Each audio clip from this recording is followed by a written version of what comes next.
Bismillah walhamdulillah wassalatu wassalamu ala rasulillah wa ala alihi wa sahbihi wa man wala wa ba'd. Continuing, ikhwan, with the sitting concerning the advice of Abu Usaama, that which is present within it from mukhalafat of the manhaj al-salafi al-sahih al-mubarak, and the fact that the advice of Abu Usaama in actuality goes against that which was established in the books of the Salaf and at the hands of the Salaf of this ummah. For indeed the Salaf of this ummah, ayyuha al-ikhwa, they had qawaid and principles that they worked with. The methodology of the Salaf as-salih and the methodology of the earlier pious predecessors remains one and the same up until this present day.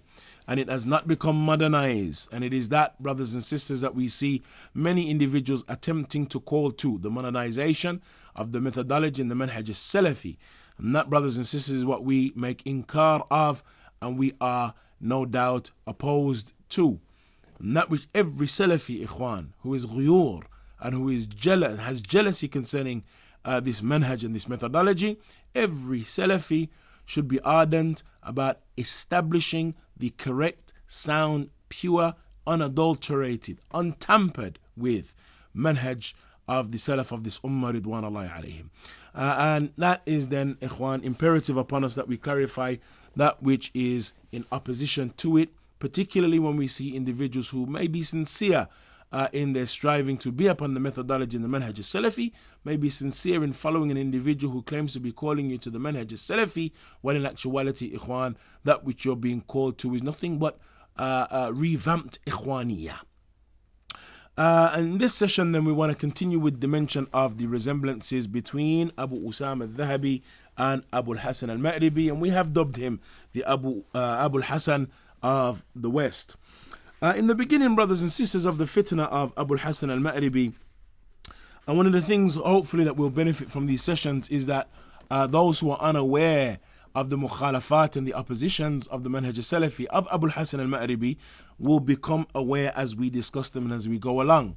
And thus we will see then the difference between those who claim that there isn't any real issue with him, or that the scholars have differed about him, and those who know from our scholars that he without doubt has opposed the manhaj al-salafi as-sahih, and would have been declared a mubtadi' by the Salaf of this ummah without doubt. And that, brothers and sisters, then leads us to our discussion of one of the books that were written by Sheikh Rabi' ibn Hadi al-Madkhali. And here we see why we made mention of Sheikh Rabi', because we're going to be referring to him in these sessions, since he was at the head of making the radd and the rebuttal of Abu Hasan al-Ma'ribi, and it is then his works that we're going to be quoting from. The book that we're going to be working through in this session then is the book Jinayat Abu Hasan ala Usul al-Salafi, or the crimes of Abu Hasan against the Usul al-Salafi, against the methodology and the principles and the foundations and fundamentals of al-Salafiyah. Sheikh Rabi' in this book, he highlighted and made, if you like, a list of the mukhalafat and the oppositions of Abu Hasan to the methodology in the manhaj al-Salafi. And it is one that is of benefit, because he lists somewhere in the region of 19 or 20 points where Abu Hasan opposes the methodology of the Salaf. And we see, ikhwan, and we're going to see as we go along, how Abu Usaama falls into exactly these points. If not all of them, then the vast majority of them. The first of those points, our Shaykh mentions, حفظه المولى ورعاه, أبو الحسن يدعي أنه لا يقول بمنهج الموازنات، وهو يسير عليه ويعمل به في حق أهل البدعة على طريقة عدنان عور، ولا يعمل به في من يخاصمهم من أهل السنة، ويدعو إلى الإنصاف ولا ينسفهم، ويصفهم بأبشع الأوصاف، ويقول في حقهم أو في وصفهم إنهم حدامون مفسدون أهل بغي والطغيان وأراذل وأصاغر وأقزام وأعداء الدعوة السلفية وخصومها إلى غير ذلك من الأوصاف الظالمة. That the Sheikh mentions in the first point, or the first issue, is that Abu Hasan, he claims that he does not work with the manhaj of al-muwazanat. And you remember, ikhwan, we discussed the manhaj al-muwazanat, and said that the manhaj of al-muwazanat is that methodology wherein individuals, when they make refutation or they make disparaging statements against individuals, they claim that from justice is to mention that which is good about those individuals and those people. And that no doubt goes against, ikhwan, the methodology and the manhaj of the Salaf. Indeed, Allah Azza wa Jal, ikhwan, from the methodology of the Quran, Allah subhanahu wa ta'ala makes rad on a number of individuals and a number of groups of individuals and a number of proponents of certain religions without mentioning their good points. Allah makes rad of Abu Lahab without mentioning anything good about him. Allah Azza wa Jal makes rad upon the Yahud and the Nasara without mentioning their good. And so the origin and the asl is that those who are disparaged, the mention of good is not from the methodology and the manhaj of the Sunnah, not from the manhaj of the Quran, and it is not from the manhaj of the Salaf of this Ummah ridwanullahi alayhim, that they made rad for the purpose of turning the people away from that individual because of the evil that is within him and because of that which he calls to. If a person were to fall into it, then it would lead, no doubt, for him or to him falling into bid'ah, and it may possibly lead to him falling into kufr and shirk, and other than that, it may lead to other than the initial bid'ah that person has fallen into. And thus the Salaf of this Ummah were ardent in warning against that. And we reiterate in this session, ikhwan, that the people of Sunnah warn against bid'ah because kufr, bid'ah and shirk lead to hellfire. It's that simple. Kufr, bid'ah and shirk lead to hellfire. And thus, ikhwan, when we have love and desire to see the people guided and enter Jannah, then we warn against that which will cause them to fall into the hellfire. Ikhwan, in this paragraph then, our Shaykh, he mentions that Abu Hassan, he claims that he does not work with this manhaj al-muwazana. Because ikhwan, the manhaj al-muwazana, if I say that such and such is a mubtadi or he has such and such a bid'ah, and you'll remember, ikhwan, we said in the earlier sessions that the Salaf of this Ummah, they declared a group, a deviant group on the basis of one opposition to the Sunnah and them grouping around that one opposition. Thus, if you were to analyze the rest of their actions, their salah, their zakah, their sadaqah, their apparel, and their outer state, you would say that they're people of Sunnah, other than the fact that they've fallen into that one bid'ah. And thus, the state then, or the statement, that it is from justice to mention the good points of a person if we're going to speak ill of them and disparage them, that, ikhwan, goes against the maslaha and the prescribed good that is present within the rad ala ahl al-bid'ah and the refutation of individuals. That there is a prescribed good that is present within that, and that is protecting the people from them, and likewise protecting them from themselves. Imam Ahmad, ikhwan, was asked on an occasion concerning the rad that he made on a particular individual and the fact that Ahlus Sunnah speak against individuals of bid'ah. He said, indeed, we are better for them than their mothers and their fathers. I am stopping with this rad. I am stopping individuals from following them, and thus their awzar, their sins, being multiplied yawm al-qiyamah. And so, ikhwan, even whether that person likes it or not, or realizes it or not, the rad is better for him. When he's prevented from having followers upon his bid'ah, then that is lighter for him in the scales yawm al-qiyamah. And so this affair of the muwazana, that we have to mention the good points, is one, ikhwan, that it has in it ta'til and the nullification then of the rudud and refutations. Because if we refute someone and then say, but even though he has that issue there, he feeds the poor, he does much good, he prays at night, he prays late at night, he gives sadaqah, he's a person that is good to his parents, he's good with his brothers, he prefers others over himself, and he is selfless, and so on and so forth, then mashallah, and all of those statements of praise nullify the statement that we made concerning him. And we see, ikhwan, this manhaj and this methodology of al-muwazana coming up in the kalam of Abu Usaama. That he will say, even though we don't agree with such and such and such on this point, then he's still our brother, and he's this and he's that and he's such and such. Even though we don't accept such and such and we believe that that is wrong, but yet still he is this and he is that and he is this. This same methodology of al-muwazana that we see reiterating itself, and we're going to mention some examples of that. He said then, so even though he claims, and this is Abu Hassan, and as we mentioned, Ikhwan, it is applicable to Abu Usaama.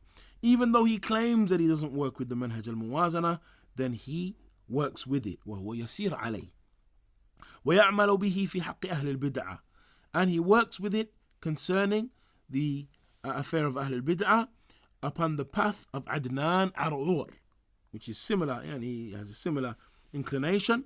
ولا يعمل به في من يخاصمهم من أهل السنة, but he does not work with it when it comes to those who he argues against from the people of Sunnah. He doesn't work with it with the people of Sunnah and Salafiyah. Well, mashallah, we can make praise of those who have opposed the Sunnah, and even though they've opposing this thing, then he's still this and he's our brother and. But the people of Sunnah, we don't see any of that methodology, Ikhwan, of mentioning their good when they disparage them. He said, وَيَدْعُو إِلَى الْإِنصَافِ وَلَا يُنْصِفْهُمْ. He claims and calls to justice and being balanced, but he's not just with them. And we can see, Ikhwan, subhanallah, the resemblance. وَيَسِفُهُمْ بِأَبْشَعِ الْأَوْصَافِ, and he describes them with the ugliest of descriptions. وَيَقُولُ فِي وَصْفِهِمْ إِنَّهُمْ حَدَّامُونَ. He says concerning them that they are people of destruction, people who destroy. He mentions وَمُفْسِدُونَ, people of corruption, أَهْلُ الْبَغْيِ وَالطُّغْيَانِ, people who transgress the boundaries, and people of oppression. وَأَرَاذِلْ وَأَصَاغِرْ, and that they are lowly ones and young ones, and the small ones. وَأَقْزَامِ, and dwarfs. وَأَعْدَاءِ الدَّعْوَةِ السَّلَفِيَّةِ, and enemies of the da'wah salafiyah and its opponents. إلى غير ذلك من الأوصاف الظالمة, and other than that from the oppressive descriptions that he uses for them. And that we see the exact same affair with Abu Usaama. 100%. 100% that we see him utilizing the same characteristic, speaking about the people of Sunnah in that manner. One of the ways, Ikhwan, that when we analyze the speech of Abu Usaama, how we see examples of how he establishes the manhaj al-muwazana, is that we see in a number of his sittings and his pieces of advice, him quoting from the people of knowledge or bringing references that will establish the fact, as far as he's concerned, and to his listeners, that the affair of the Salaf warning against the people of Bid'ah and them being against Bid'ah isn't as simple and plain as SP and those who are upon their way would advocate. Rather, in actuality, the people and the scholars of the past, they used to work with the people of Bid'ah and they used to praise them. And so it isn't just an absolute statement that we don't work and we don't sit with the people of Bid'ah. And we hear that from his statements. We don't sit with the people of Bid'ah, we don't sit with the people of Bid'ah. But what does that mean? In order to establish then the fact that one may praise the people of Bid'ah, he brings an athar, an example from Al-Imam al-Shafi'i. He quotes Al-Imam al-Shafi'i and claims that he praises his teacher Ibrahim ibn Abi Yahya. And his statement is as follows. Al-Imam al-Shafi'i. Al-Imam al-Shafi'i, the dunya knows him. When he was young, he took knowledge from a man by the name of Ibrahim ibn Abi Yahya. Write that down. Remember that. Ibrahim ibn Abi Yahya.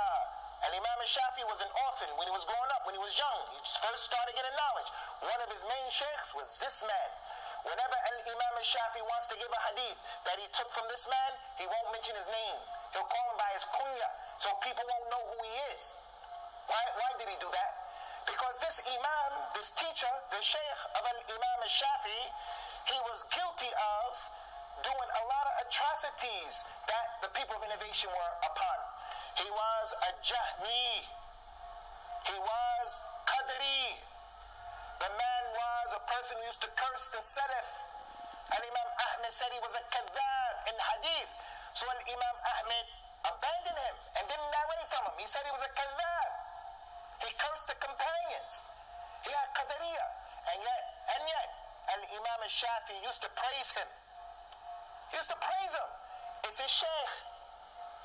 Not only that, Ikhwani, but Al-Imam al-Dhahabi, if you go back to the book Sir A'lam al-Nubala, Al-Imam al-Dhahabi called him the Muhaddith, the Alim, and he praised him.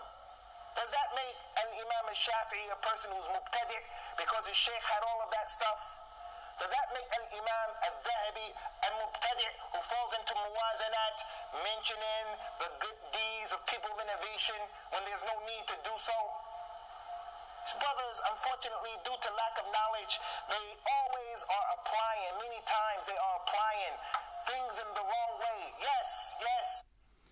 Naam. And so we see, Ikhwan, and we hear the statement of Abu Usaama when he mentions Ibrahim ibn Abi Yahya was the teacher of Imam al-Shafi'i, and he was Qadari, he was Jahmi. Imam Ahmad said he was a kadhab, yet still Imam al-Shafi'i still praised him. It was his sheikh. He still praised him, he claims. In fact, Imam al-Dhahabi mentions, called him the Muhaddith, the Alim, and so on. And then he mentions that because people don't have knowledge, then we see them applying things in the wrong place and so on. Ikhwan, just to highlight the jahl of Abu Usaama, the scholars make a difference in the affair of al-muwazanat between the one who is making mention of a person by way of speaking and mentioning his biography and that which is related to his life, and the one who is making rad of an individual. There's a big difference.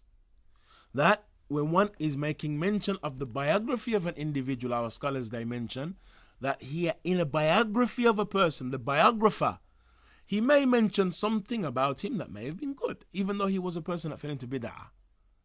And that is different, Ikhwan, from making rad against him. The biography is something, Ikhwan, that is different than making the rad against him. And that, no doubt, indicates and highlights the jahl of Abu Usaama concerning the issue itself of al-muwazanat. What is the problem exactly? So Imam al-Dhahabi, Ikhwan, was not asked about his opinion concerning him. He was not asked he was not discussing the affair of his bid'ah. Rather, he was making the mention of his biography, his history. And thus, Ikhwan, the statement of Imam al-Dhahabi then is one that is not and does not fall into the realms of the affair of muwazanat. As far as what he attributes to al-Imam al-Shafi'i, though, what he attributes to al-Imam al-Shafi'i is that al-Imam al-Shafi'i praised him. What should be known concerning al-Imam al-Shafi'i and his teacher Ibrahim ibn Abi Yahya is that al-Imam al-Shafi'i took from Ibrahim ibn Abi Yahya while he was yet a child. Imam al-Shafi'i, he used to sit and he used to study with al-Imam or with Ibrahim ibn Abi Yahya when he was young.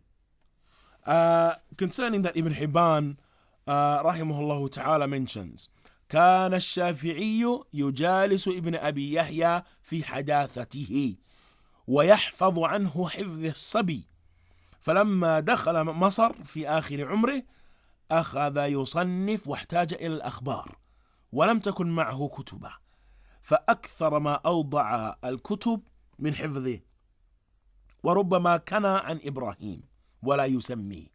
He said that indeed Ibrahim, Imam al-Shafi'i, he used to sit with Ibn Abi Yahya when he was young, and he would memorize from him with the memorization of a child, and he would hifz from him as a child. So when he entered Masr, when he entered Egypt towards the end of his life, and he began to author, and he was in need of narrations, and he did not have his books, he began to narrate from his memory. وَرُبَّمَا كَانَ عَنْ Ibrahim, that he would mention Ibrahim with his kunya, Abu Ishaq, and he would not name him. He would not mention him by name. So number one, we have the issue of Imam al-Shafi'i taking from Ibn Abi Yahya as a child, as a youth. Number two, that Imam al-Shafi'i, when he moved to Egypt towards the end of his life, and he began to author, he was in need of narrations, and he remembered that which he had taken from Ibn Abi Yahya, and so he would write from his hifz. While he wrote from his hifz and from his memory, he would narrate some of the ahadith that were quoted by Ibn Abi Yahya. Number 3, what we have, ikhwan, is that when he would quote, he would not mention him by name. Rather, he would mention, Haddathani Abu Ishaq. It was narrated to me by Abu Ishaq. He would not name him by name. He wouldn't say Ibrahim ibn Abi Yahya. That was when he became and when he got older. And so we have a number of important issues, ikhwan, and make note of these affairs. Another affair that we look into when we studying the affair of Imam al-Shafi'i and Ibrahim ibn Abi Yahya is that which Al-Imam al-Dhahabi mentions in Siyar al-A'lam al-Nubala that Abu Usaama is quoting from, and it's important, ikhwan, that we mention that and that you remember this, that he's quoting from Siyar A'lam al-Nubala, because he mentioned Imam al-Dhahabi said in Siyar and so on. So he's quoting from Siyar A'lam al-Nubala concerning the life of Ibrahim ibn Abi Yahya and Imam al-Shafi'i. Imam al-Dhahabi, he mentions وحدث عنه جماعة قليلة. He said there was a small group of individuals who narrated from him, yani from Ibrahim ibn Abi Yahya. منهم الشافعي, from them الإمام الشافعي. He said وإبراهيم ibn Musa al-Farra and Al-Hasan ibn Arafah. And then he goes on to explain that which is related to the narration of Imam al-Shafi'i from him. Why did Imam al-Shafi'i narrate from him? He said وقد كان الشافعي مع حسن رأيه فيه إذا روى عنه ربما دلس ويقول أخبرني من لا أتهم، فتجد الشافعي لا يوثقه وإنما هو عنده ليس بمتهم بالكذب، وقد اعترف الشافعي بأنه كان قدريا. He mentions that Imam al-Shafi'i, he had good opinion concerning him. But even though he had good opinion concerning him, and we're going to see as we read on what his good opinion was, what is meant by the good opinion, he mentions, even though he had مع حسن رأيه فيه, though he had good opinion concerning him, he would still dallas. That is, he would still not mention him by his name. That he would say أخبرني or حدثني Abu Ishaq. He would mention him either by his kunya, or he would say, as Imam al-Dhahabi mentions here, يقول أخبرني من لا أتهم. He would say, it was narrated to me by one who I do not accuse. And that is, he did not accuse him of kadhib. He did not accuse him of being a liar. And that was the intent behind the husn al-ra'i, the good opinion concerning him. That is, he had good opinion concerning the narrations that he had taken from him. That Ibrahim ibn Abi Yahya, though he was on the bid'ah that he was on, Imam al-Shafi'i did not believe that he lied concerning those narrations, so he quoted them on that basis. He mentions, فَتَجِدَ الشَّافِعِي لَا يُوَثِقُهُ. So Imam al-Shafi'i does not make tawthiq of him. He doesn't refer to him as thiqah, as upright and trustworthy. He doesn't refer to him as such. وَإِنَّمَا هُوَ عِنْدَهُ لَيْسَ بِمُتَّهِمٌ بِالْكَذِبِ. The only issue is that with him, he was not, or he did not accuse him of being a liar. Yani that was the issue. He did not accuse him of being a liar. And therefore, on the basis of the fact that he didn't accuse him of being a liar, he had narrations from him when he was a youth, and so he would rely upon those early narrations, and he would quote them at which stage and when? When he was in Egypt and he had no other narration. And when he was in need of some of the narrations that he was in need of narrations that and he would be able to be placed in his book, he would quote from him. Though some of the other imams were perplexed by the fact that Imam al-Shafi'i used him still. Why would he use him? But Imam al-Dhahabi explains that Imam al-Shafi'i accepted and bore witness to the fact that he was qadari, He bore witness to the fact that he was Qadari. Abu Usaama mentions Imam al-Shafi'i praised him. Imam al-Dhahabi here, the same book that Abu Usaama is quoting from, he mentions فَتَجِدَ الشَّافِعِ لَا يُوَثِّقُهُ, the exact opposite. Al-Shafi'i does not refer to him as trustworthy and upright. Yet still Abu Usaama claims that Imam al-Shafi'i, he was his sheikh and he used to praise him. Imam al-Dhahabi mentions rather the only thing was he didn't accuse him of being a liar, and so he trusted the narration from that standpoint. But he mentions لا يوثقه, he didn't declare him one that was trustworthy and upright. Rather, he said that as far as he was concerned, he was not muttahimun bil kadhib, he was not a liar as far as he was concerned, even though he accepted and he knew that he was a qadari, that he accepted and he knew that he was upon the bid'ah of the qadariyah. And what is even more ajib is that when we continue to read through the biography, Ikhwan, of Ibrahim ibn Abi Yahya that was mentioned by Imam al-Dhahabi, the same book that Abu Usaama is quoting from, we come across the following statement, Ikhwan, which is something that just increases the amazement. Imam al-Dhahabi narrates from Ibn Khuzaymah. He said, حدثنا ابن عبد الحكم سمعت الشافعي يقول كان ابن أبي يحيى أحمق أو قال أبله وكان لا يمكنه الجماع فأخبرني من رآه معه فأس فقال بلغني أنه من بال في ثقب فأس أمكنه الجماع فدخل خربة فبال في الفأس. He said, Al-Imam al-Shafi'i, this is Ibn Khuzaymah mentions that Ibn Abd al-Hakam narrated to me that I heard Imam al-Shafi'i say, Ibn Abi Yahya was a fool. Or he said, Abla, that he was an idiot, a numbskull, knucklehead. He said, and he was one that was not able to have sexual relations. He was not able to have relations. He said, فَأَخْبَرَنِي مَنْ رَآهُ. He said, it was narrated to me by one who saw him, and he had an axe with him. فقال بلغني أنه من بال في ثقب فأس.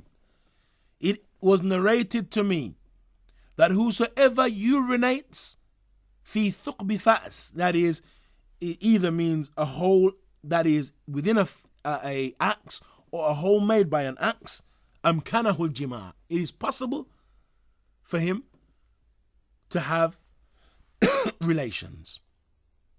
And so he entered into some ruins in a desolate area and he urinated upon the axe. And so Imam al-Shafi'i, contrary, diametrically, in diametric opposition to the statement of Abu Usaama, even though he was Qadari, Kadhab, Kada, Imam al-Shafi'i praised him, he claims. Yet still, Ikhwan, the reality is when we read the biography of Ibrahim ibn Abi Yahya, we see quoting the same book that Abu Usaama was narrating from. Sir Alam al-Nubala, Imam al-Dhahabi, he mentions all of this concerning Imam al-Shafi'i, which is nowhere near the praise that Abu Usaama claims that Imam al-Shafi'i has for Ibrahim ibn Abi Yahya. So these are just other examples, Ikhwan, of talbis, and of these games and the trickery that we see coming from Abu Usaama. He mentions, so Imam al-Shafi'i, his teacher Ibrahim ibn Abi Yahya, Abdullah ibn Mubarak, and Imam Sufyan al-Thawri, those imams, they said that this man had everything in him, everything, and yet Imam al-Shafi'i used to speak good about him. Why did Ajib. That, all of these people said that he had everything in him, yet Imam al-Shafi'i used to speak good about him. Ikhwan, if we move on to another subject, Abu Usaama, and another example, Ikhwan, a manifestation of how the individual plays games with the uqul and with the minds of the people, and how he himself goes against the very advice that we hear him giving. Why we hear Abu Usaama speaking against the people of Sunnah and having nothing, ikhwan, but jarh for them, referring to them as haddamun, referring to them as destructive, corrupt manhaj, and we hear all of the statements of dispraise that come from him, and nothing by way of aun or munasara, nothing by way of aiding, supporting them, supporting their da'wah, nothing of that sort. Rather, nothing but dispraise for them. While we see that, ikhwan, we see that individuals who are diametrically opposed to the da'wah or are known for their strong stance against the da'wah, we see Abu Usaama supporting them and giving them aid. And individuals, ikhwan, who is well known that they are not Salafi and don't claim Salafiyah for themselves. For example, the likes of Jamil Al-Amin. Jamil Al-Amin, ikhwan, an imam, or referred to as an imam from the area of Georgia, was an individual who was well known among the days of black activism, or the heyday, if you like, of black activism, as being an individual known as H. Rap Brown. H. Rap Brown was a well-known black activist during the same sort of period as Malcolm X and those other, Huey P. Newton and those other black activists in America at that time. H. Rap Brown was from among those who were well-known supporters of the Black Panther movement and what have you, black activism, Pan-Africanism. H. Rap Brown went on to become a Muslim and had a community, and that community continues to exist in the Georgia area of the United States in South America, or in the South rather, of America. H. Rap Brown, ikhwan, and the community there is a community that is well known for a militant, still having traces of, or strong traces of black activist, da'wah, and an inclination towards black activism. Jamil Al-Amin, being the imam in that area after becoming Muslim, after once being H. Rap Brown, he was accused, ikhwan, of murdering a police officer. Now, it should be known, first and foremost, that we are unaware of whether H. Rap Brown, Jamil Al-Amin, whether he actually did it. We're unaware. Is it true? Is it false? We're unaware as to the reality of the situation. But when he was being accused, Abu Usaama, in a khutbah that he gave in Philadelphia, made the following statements. In closing, ikhwan, we want to bring your attention to another extremely important issue, and that is what happened to one of the imams of a Muslim community in America, and that is our brother, Imam Jamil Al-Amin. Jamil Al-Amin has been arrested recently, and he's been accused of killing a cop. First of all, we cannot take the position of some of these ignorant Islamic organizations like ICNA and ISNA and CARE, who flooded the internet with encouraging Jamil Al-Amin to turn himself in. Again, ikhwan. The prophetic organizations like ICNA and ISNA. First of all, we cannot take the position of some of these ignorant Islamic organizations like ICNA and ISNA and CARE, who flooded the internet with encouraging Jamil Al-Amin to turn himself in. The Prophet says, sallallahu alayhi wa sallam, al-Muslim, akhu Muslim, la yukadhibuhu, wa la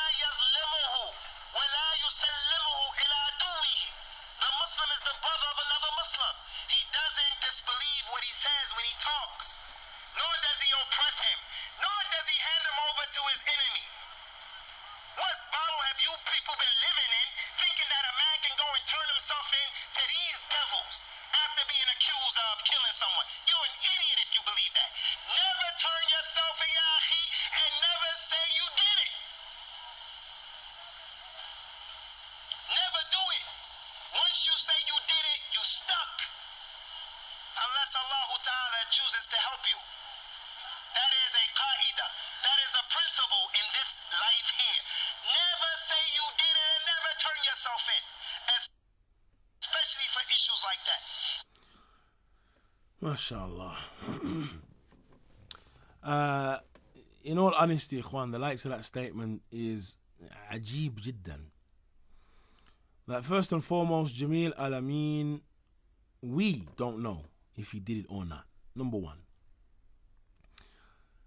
Since we don't know if he did it or not, how possibly is a person going to make the statement and advise Jamil Al-Amin with this statement? Never turn yourself in and never say you did it. And this is the same Abu Usaama that we hear quoting day and night. Ya ayyuhalladhina amanu kunu qawwamina bil qisti shuhada'a lillah. O ye who believe, be individuals who stand for justice. Walau ala anfusikum, even if it is against yourselves. Aw al walidain wal aqrabin. Even if it is against yourselves or your parents or those who are close relatives. Making those types of statements and quoting those ayat, and then Ikhwan advising with that type of advice. Never turn yourself in, Yahi, and never say you did it. Well, what would the advice be, Ya Abu Usaama, if in actuality he did do it? I'm not saying he did. I don't know. But how, Ikhwan, is one going to advise with such advice, not knowing whether the affair was true or not? Number two, what was the benefit in mentioning this advice to H. Brown, to Jamil Al-Amin Afwan? What was the benefit? The khutbah was given in Philadelphia. This was in a khutbah that he made that statement. It wasn't a personal private phone call to Jamil Al-Amin or what have you. It was in a khutbah. The khutbah was given in Philadelphia. Philadelphia is some 750 miles from Georgia. Yeah, 1,000 kilometers from Georgia. Jamil Al-Amin is on the run. Who then was going to benefit from those statements and from those words? Who? And it's obvious then that the statement that was being made, while it was being made in Philadelphia, not knowing in actuality whether it was even going to reach Jamil Al-Amin, then we see, Ikhwan, that there is an ulterior motive behind making such a statement. And that, brothers and sisters, is something that we observe with our brother. So why then, how are we going to see praise for the likes of Jamil Al-Amin? Jamil Al-Amin, it should be known, Ikhwan, who we have that which is established by way of recording the following. The following, Ikhwan, is a recording from a recent rally that took place that was entitled the Free Imam Jamil Al-Amin Rally. This was in 2012, this year. And this statement was a statement that was made by Dr. Akbar Muhammad from the Nation of Islam. He mentions, send you his love and greetings. It's difficult for him to travel everywhere that he's invited. But know that his heart is concerned about Jamil Al-Amin. In case those of you who are not able to hear it, we'll start that and play that recording again. He is mentioning the fact that they had visited Jamil Al-Amin and they had visited with Minister Farrakhan. Minister Louis Farrakhan. He mentions, I want to say first that Brother Minister Farrakhan send you his love and greetings. It's difficult for him to travel everywhere that he's invited. But know that his heart is concerned about Jamil Alameen. And when we went to see the Imam, it was just an interesting set that I will never forget. It's a part of the history that's etched in my brain.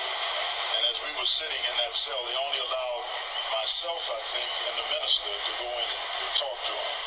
And imagine him behind bars, and we are feeling the pain for him and his beautiful family, his sons and his wife, and not knowing what the enemy would do to him in terms of just holding him.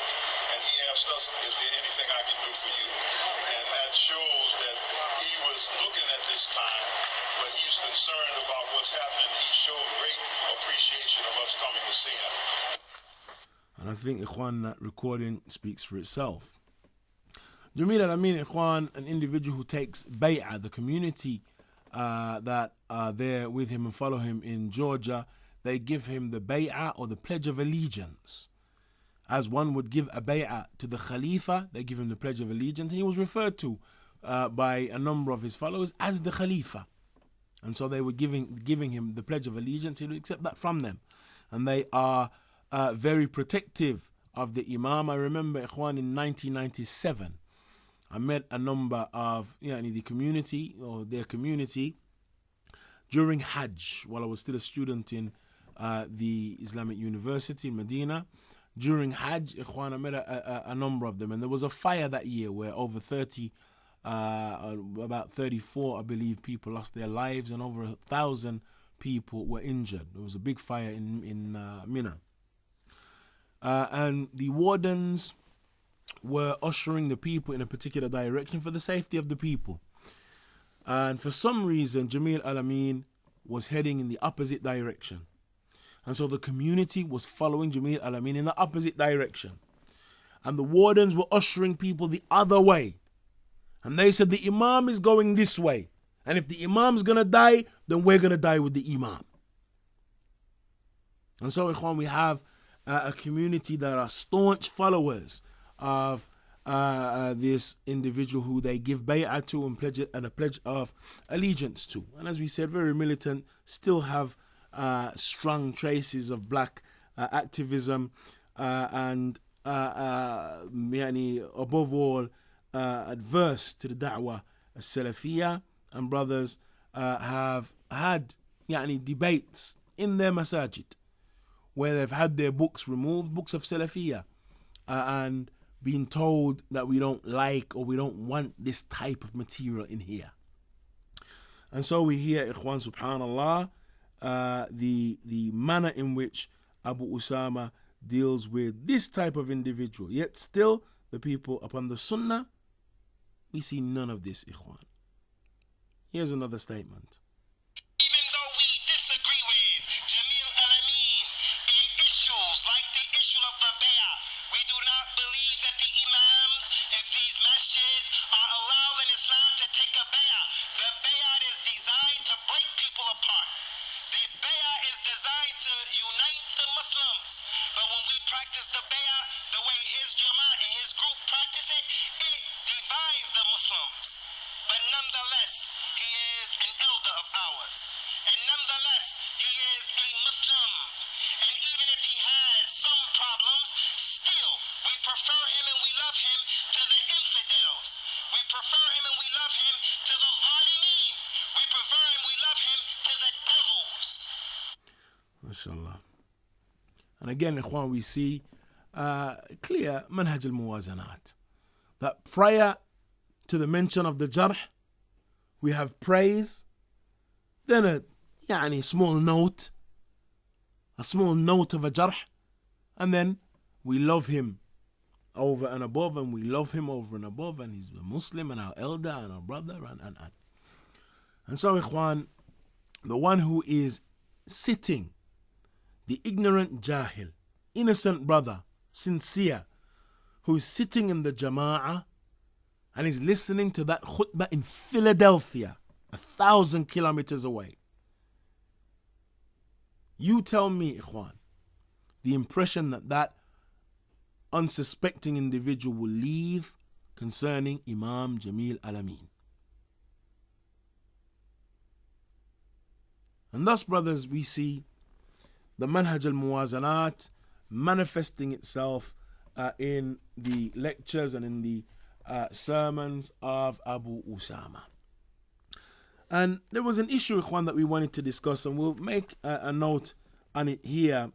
And that is an issue that we constantly hear Abu Usaama mentioning after he discusses these types of issues, muwazanat and radd and rudud and refutations and so on, that after mentioning these types of issues, you will oftentimes hear him saying that, these issues, leave them alone. Don't get yourselves involved in them. Busy yourself with beneficial knowledge. Busy yourselves with that which is of benefit. Leave alone these rudud. Leave it. It is not beneficial knowledge. Don't concern yourself with it. Keep it going. Keep the da'wah going and so on. Now that, Ikhwan, is no doubt an indication again of jahl and of ignorance. Because, Ikhwan, rudud, as we've mentioned, and we reiterate at this point, rudud and refutations are from beneficial knowledge. Rudud are from beneficial knowledge. And it is from compound ignorance to claim that ilm, knowledge-based refutations, are not from beneficial knowledge. The scholars of the Sunnah, Ikhwan, all of them have books, the majority of them have books that have in them rudud and refutation. From the scholars of our era, Sheikh bin Baz, Al-Albani, Uthaymeen, Sheikh Al-Fawzan, to the earliest of scholars, and the earliest of generations, that they have books that they have authored and written that have in them refutation.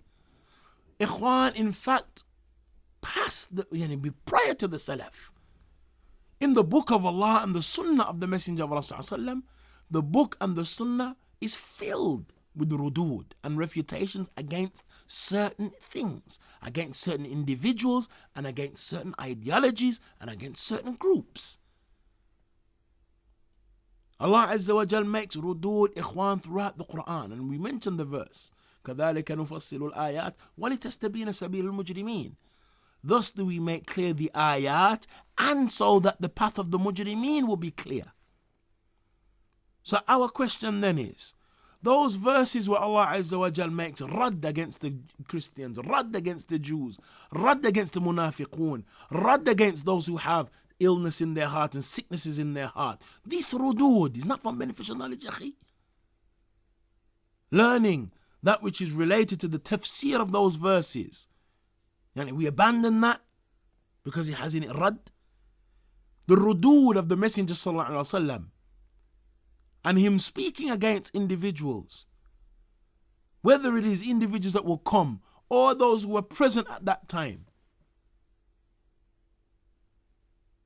that is not from beneficial knowledge.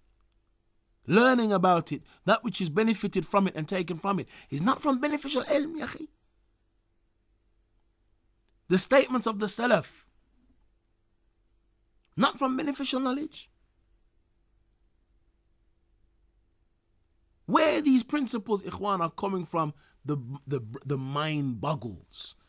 Listen, Ikhwan, to the statement of Imam Ibn al-Qayyim, rahimahullah ta'ala, who speaks about the book Al-Radd al-Bishr al-Marrisi of Imam al-Darimi. Imam al-Darimi, Ikhwan, he wrote two books that he is, or from the books that he authored, there are two books that he's famous for. The first being the Radd al-Jahmiyyah, the refutation of al-Jahmiyyah, and the second, Al-Radd ala Bishr al-Marrisi, the Radd and the refutation of Bishr al-Marrisi. One book, a refutation of a group, and their ideology, the other, the refutation of an individual. And throughout the book, he uses strong language, and he is coarse with Bishr al-Marrisi, but it is knowledge-based coarseness, and it is refutation with burhan and hujaj and dalil, adillah. But he refutes nonetheless, and he mentions him by name. You, O Bishr, tell me, O Bishr, what is your statement then, Bishr, about such and such? And he uses strong language with Bishr al-Marrisi, But it is a refutation nonetheless. And listen to the statement of Ibn al-Qayyim concerning these two books. The refutation of the Jahmiyyah and the refutation of Bishr al-Mirrisi. He mentions concerning Shaykh al-Islam likewise. He mentions وكتاباه يعني his two books من أجل الكتب المصنفة في السنة وأنفعها وينبغي لكل طالب سنة مراده الوقوف على ما كان عليه الصحابة والتابعون والأئمة أن يقرأ كتابي. وكان شيخ الإسلام ابن تيمية رحمه الله يوصي بهذين الكتابين أشد الوصية ويعظمهما جدا وفيهما من تقرير التوحيد والأسماء والصفات بالعقل والنقل ما ليس في غيرهما. He said that these two books, and the two books of Imam al-Darimi, that is Ar-Radd ala al-Bishr al-Mirrisi and the Radd ala al-Jahmiyyah, are from the best of the books that have been authored concerning the Sunnah and the most beneficial. And it is befitting for every talib of the Sunnah whose intent is to stop at that which has come from the Sahaba and the Tabi'een and the A'imma, the great Imams, and yaqra kitabay. It is upon him to read these two books. And then he goes on. And Shaykh al-Islam ibn Taymiyyah used to advise with these two books with strong advice. He would advise staunchly with these two books. وَيُعَذِّمَهُمَا جِدًّا. And he would exalt the station of these two books greatly. And then he mentions وَفِيهِمَا مِن تَقْرِيرِ التَّوْحِيدِ وَالْأَسْمَاءِ وَالصِّفَاتِ بِالْعَقْلِ وَالنَّقْلِ مَا لَيْسَ فِي غَيْرِهِمَا. For indeed in them, from the establishment of Tawheed and the Asma'i was Sifat, and the names and the attributes of Allah Azza wa Jal, with intellect and with textual proofs, that which is not in other than them. And so while it is a refutation, yani, is it just shouting and screaming? Or do we have the mention of ilm, adillah, and mention of a doubt, its response, the proof from the kitab and the sunnah, and how to deal with that doubt? And that, brothers and sisters, is, as our scholars mentioned, the one who stays away from the knowledge of rudud and refutations and responding to doubts, responding to shubuhat, then he's on the verge of falling into them.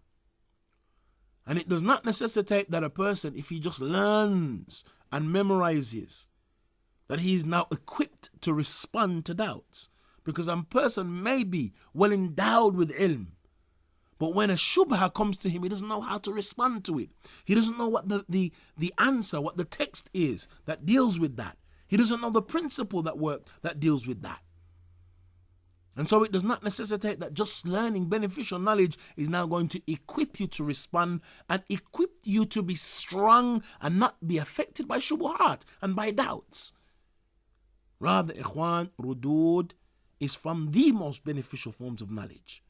Because we have the establishment of the deen, the establishment of principles and usul, and a person is nurtured upon responding to doubts. And in these trying times, it is imperative that a person is equipped with responding to doubts. And we'll round up, ikhwan, with this statement of Imam al-Barbahari in Sharh al-Sunnah. And we're not, ikhwan, affected by those who claim to teach Sharh al-Sunnah or use teaching Sharh al-Sunnah as a smoke screen to continue propagating qawaid and principles that oppose what Al-Imam al-Barbahari was upon. Imam al-Barbahari rahimahullah ta'ala, he mentions وَمَنْ عَرَفَ مَا تَرَكَ أَصْحَابُ الْبِدَعِ مِنَ السُّنَّةِ وَمَا فَارَقُوا فِيهِ فَتَمَسَّكْ بِهِ فَهُوَ صَاحِبُ السُّنَّةِ وصاحب الجماعة وحقيق أن يتبع وأن يعان وأن يحفظ وهو ممن أوصى به رسول الله صلى الله عليه وسلم. He said, the one who knows what the people of bid'ah have left from the sunnah, the person who is acquainted with what the people of bid'ah have left from the sunnah and what they have opposed in that regard, then cling to him. Cling to him, the one who knows and is acquainted with the oppositions of the people of bid'ah and how they've opposed the sunnah, cling to him. Why? فهو صاحب sunnah. He's a companion of the sunnah. And he is a صاحب jama'ah, companion of the jama'ah. And he has a right to be followed and to be aided and to be protected. And he is from those who the Messenger sallallahu alaihi wasallam have advised us with. And that no doubt is manifest in a number of ahadith, the likes of the statement of the Messenger sallallahu alaihi wasallam, يحمل هذا العلم من كل خلف عدوله. Indeed, this knowledge will be carried in every generation by the trustworthy ones. They will repel from it the distortions of those who go beyond bounds, the falsification of those who fabricate, and the false interpretations of the ignorant. Rudud, refutations. And that is how the Messenger ﷺ explained and described the trustworthy ones from among this ummah. And so, ikhwan, we will not be turned away, ikhwan, by way of this smoke screen, turning us away from a da'wah salafiyah, and then claiming that his call is one that is hakeem, that his call is one that is one of wisdom, while we see blatant oppositions to wisdom. Blatant oppositions to wisdom. Like him sitting down in the UK after fleeing from America, and I don't say traveling from America, after fleeing from America, not fleeing from the feds, and not fleeing from anything, ikhwan, but the Muslim communities there, after fleeing from America, and the brothers in America know this better than I do, after fleeing from America, and then taking up residence here in the UK, he advises the brothers in America against having anything to do with these brothers here in the UK. And then while sitting in the UK, in front of a UK crowd, he calls UK and the people of UK corny. And they sit down and laugh and smile with him. He mentions, so the brothers in America, we have a unique situation there in America. I've been living here for 7 years. People from the UK are corny. This place is corny. People from the UK are corny, place is corny, people sit and laugh. And that no doubt reminds us of the Arab proverb, حُبُّكَ الشَّيْء يُعْمِي وَيُصِمْ. Your love for something causes you to become blind and deaf. People from the UK are corny. After fleeing from America, this man has the audacity to advise the brothers that he's just fled from, in front of a UK crowd, not to deal with the people here in the UK because they're corny. And I've been living here for 7 years and the brothers in the UK are corny. He sits in front of a UK crowd and makes that statement. And then he advises us concerning hikmah. Well, that was hakeem, wasn't it? Flee from the US. You take residence in the UK and then scream 3,000 miles across the ocean to the brothers in the UK, in the US, not to deal with anybody but from here because they're corny, but I live here. And he makes that statement, ikhwan, looking like a man from Timbuktu. Imagine Mu'adh ibn Jabal traveling to Yemen and then sitting in front of a Yemen crowd and saying and addressing that Yemeni crowd, saying the people from Yemen are corny, kharbanin. You imagine that? That would be from wisdom, yakhi. And so, ikhwan, these types of mukhalafat and these types of oppositions, we see them manifest. Our brothers, bihamdillah, in the US, ikhwan, are wiser than for you to advise them with things that they, ikhwan, are well aware of. The brothers who are there from the people of Sunnah are thriving, bihamdillah.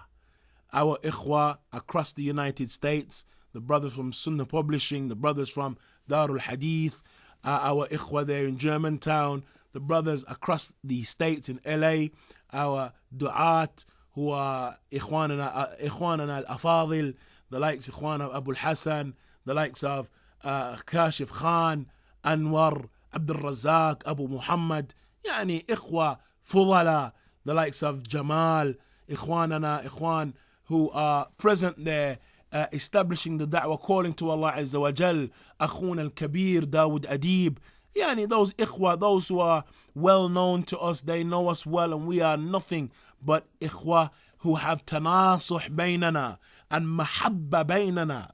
There is nothing but love and tanasuh upon the sunnah as-sahiha.